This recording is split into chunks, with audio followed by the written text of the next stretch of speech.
Hello बच्चों, हमने अपने पिछली वीडियो के अंदर ची समत सिद्धांत पर आधारित कुछ नियम देखे थे। ची समत सिद्धांत पर आधारित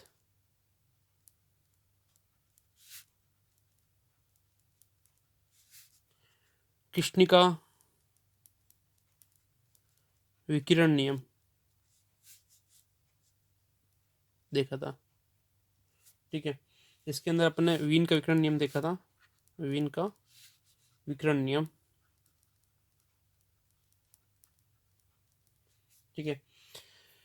इस नियम के अंदर क्या होता है कि मतलब संपूर्ण वक्र को, जो अपन ने संपूर्ण वक्र देखा था उसमें गति का ऊर्जा ऊर्जा वितरण नियम, ऊर्जा वितरण वक्र देखा था। संपूर्ण वक्र को वीन का नियम समझाने में असफल रहता है। ठीक है, और यह नियम केवल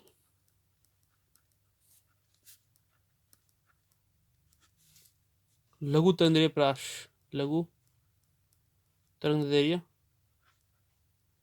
प्रकाश के लिए ही सत्य है। ठीक है, यह नियम दीर्घ तरंगदैर्घ्य प्रकाश के केस में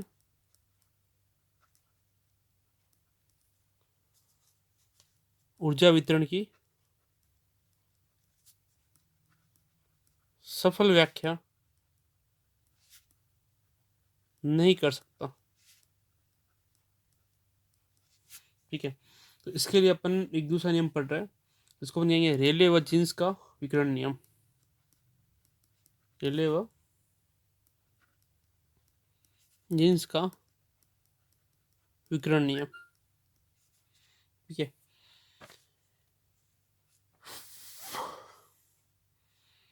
यह नियम रेले और जीन्स ने दिया था, और इसमें कृष्णिका में अप्रगामी तरंगों की अभिधारणा मानते हुए मैक्सवेल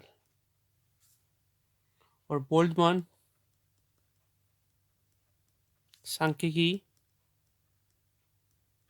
के आधार पर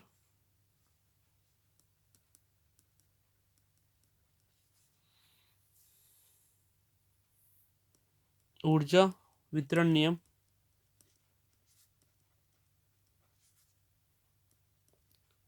प्रतिपादन किया। ठीक है, तो रेले और जीन्स के अनुसार लैम्डा व लैम्डा प्लस डी लैम्डा के मध्य इकाई आयतन में अप्रगामी इकाई आयतन में अप्रगामी तरंगों की कंपन विधाओं की संख्या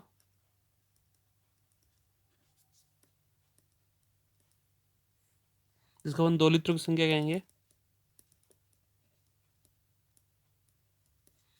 वो रहेगी अपने एन लैम्डा डी लैम्डा बराबर 8 पाई लैम्डा 4 डी लैम्डा। ये 8 पाई नियतांक है। ठीक है,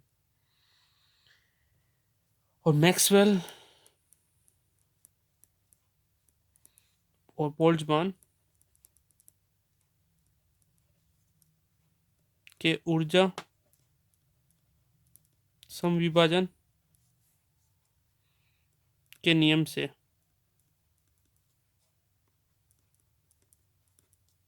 प्रत्येक कंपन विधा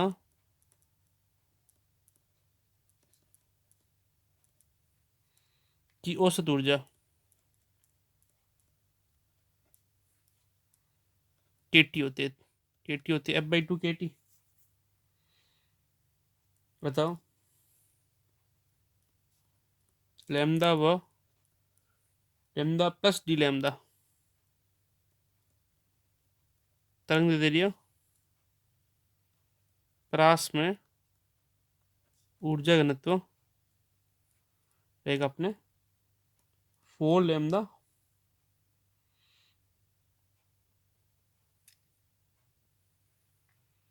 हो जाएगा यू लैम्डा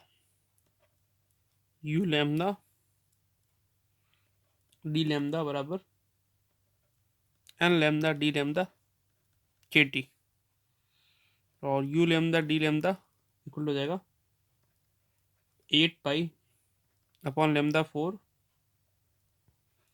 डी लैम्डा के टी। ठीक है, इसको अपन जैसे रेले जीन्स का विकिरण नियम कहते हैं, इसको हम कहेंगे रेले जीन्स का विकिरण नियम। ठीक है, अब ये विकिरण नियम आवर्ती केस में कैसे होता है?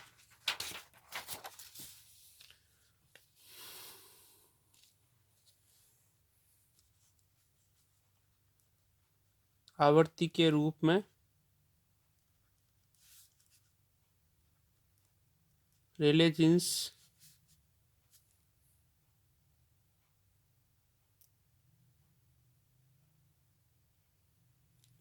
का विकिरण नियम हो गया लैम्डा बराबर सी अपॉन म्यू, डी लैम्डा बराबर माइनस सी अपॉन म्यू स्क्वायर, इसका आप इंटीग्रल करेंगे एक बार डी म्यू। ठीक है ना, इसका डी लैम्डा के साथ में डिफरेंशियल करेंगे तो ये हो जाएगा, अवकलन करने पर ये हो गया। ठीक है, अब क्या हुआ, ये जो ऊर्जा यू लैम्डा डी लैम्डा की जो ऊर्जा होगी तो यू म्यू डी म्यू तंदे के अनुदिश जो है वो वेवलेंथ के कंपोनेंट में इक्वल रहेगी। ठीक है, लेकिन हमको ये पता है कि लैम्डा बढ़ाते हैं तो तंदरे घटती है। ठीक है, तो लैम्डा और इसके केस के अंदर हम यहाँ दोनों पे माइनस लगा देंगे, minus u mu d mu. ठीक है, और ये अपना इक्वेशन बन जाएगा जो अपने पहले बनाई थी, यू लैम्डा डी लैम्डा को लिख देंगे माइनस यू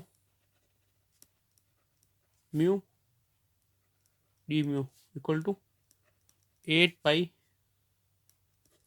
के टी बट्टा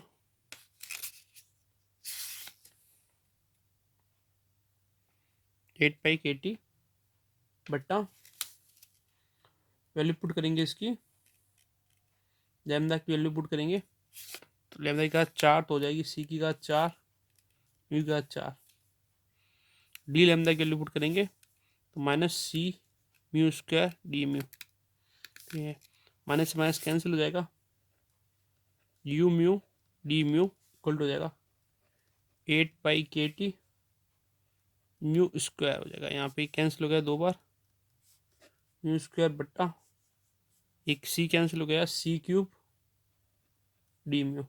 ठीक है, यह नियम कृष्णिका विकिरण वक्रों के दीर्घ तरंगदैर्ध्य निम्न आवर्ती वाले भाग के लिए ही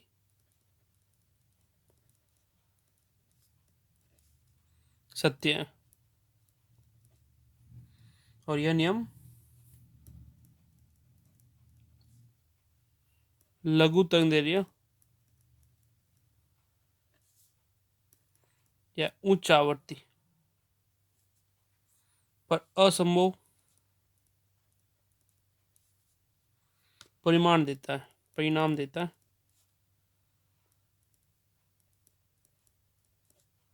ठीक है, एक चीज बात और, इस नियम के अनुसार किसी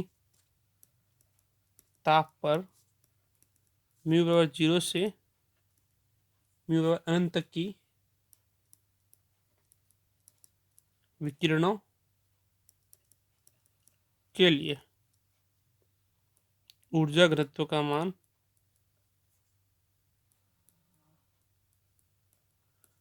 निम्न प्राप्त होगा। कितना होगा? वो होगा, अपन 0 से अनंत वेग के लिए देख रहे हैं, 0 से अनंत के लिए यू म्यू डी म्यू हो जाएगा 0 से अनंत, वैल्यू पुट करेंगे 8 पाई के टी म्यू स्क्वायर सी क्यूब डी म्यू, और लिमिट लगाएंगे तो ये भी अनंत हो जाएगा। ठीक है, पर ये क्या असंभव है। ठीक है, किस यहाँ पे ऊर्जा घनत्व अनंत नहीं किया जा सकता, किसी का भी ऊर्जा घनत्व अनंत नहीं किया जा सकता। ठीक है, तो यहाँ लिखेंगे यह असंभव है कि ऊर्जा घनत्व अनंत नहीं हो सकता। ठीक है, और अगर अपन इस नियम को मानते हैं, ठीक है, तो इस नियम के अनुसार ये भी होता है, इस नियम अनुसार पराबैंगनी क्षेत्र में, मतलब पराबैंगनी क्षेत्र के जो उच्च आवृत्ति होती है, पराबैंगनी की होती है उच्च आवृत्ति में ऊर्जा घनत्व का मान अधिकतम प्राप्त होना चाहिए, अधिकतम प्राप्त होता है, परंतु प्रायोगिक पुष्टि नहीं होती इसकी, परंतु प्रायोगिक रूप से पुष्टि नहीं होती है। ठीक है, और इसकी व्याख्या करने के लिए अपने क्या किया, चीज संबंध भौतिकी के सिद्धांतों पर, मतलब इसकी कृष्णिका विकिरण की व्याख्या चीज संबंधी भौतिकी के आधार पर होती नहीं है। ठीक है, तो अपने क्वांटम परिकल्पना के अनुसार इसकी व्याख्या की, इसको अपन प्लांक के क्वांटम सिद्धांत के आधार पर समझेंगे।